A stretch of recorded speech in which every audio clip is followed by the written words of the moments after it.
हरे कृष्णा. आपल्याला वाटतं ना की आपल्या मुलांमध्ये श्लोक अध्यात्म हे अगदी त्यांच्या लहान वयापासून असावं, रुजावं. पण तुम्ही जर बघितलं असेल ना तर मुलांना आपण कधीच ना घेऊन बसलोय आणि शिकवतोय असं होत नाही.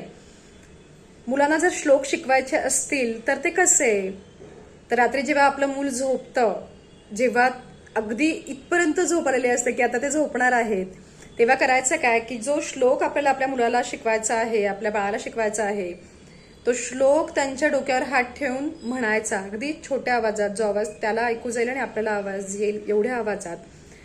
आणि आपल्याकडे जर तो श्लोक ऑडिओ स्वरूपात असेल तर त्यांच्या कानाजवळ तो फक्त ठेवायचा.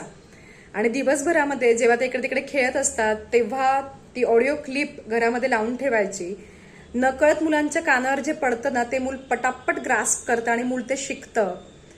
हे मी स्वतः माझ्या मुलाबरोबर करते आणि मला त्याचे खूप छान रिझल्ट्स मिळालेले आहेत की त्याला घेऊन बसवून शिकवण्यापेक्षा जे त्याच्या कानावर पडतंय नकळतपणे ते तो पटपट ग्रास्प करतो. आपण सगळेच असे घडलेलो आहोत. म्हणूनच काय होतं, सकाळी जर आपण कुठलं गाणं ऐकलं तर आपण दिवसभर ते गुणगुणत असतो. सो मुलांना जर कुठले श्लोक शिकवायचे असतील तर त्यांच्या कानाजवळ रात्री ते त्यांच्या कानावर पडेल असं ठेवावं.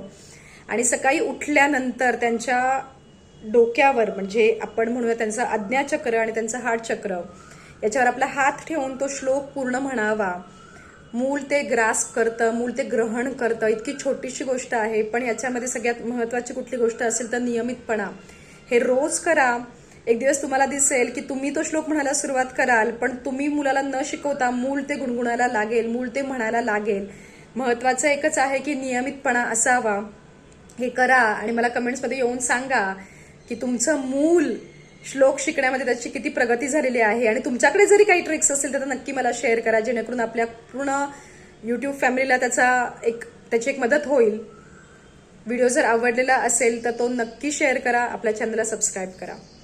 हरे कृष्णा.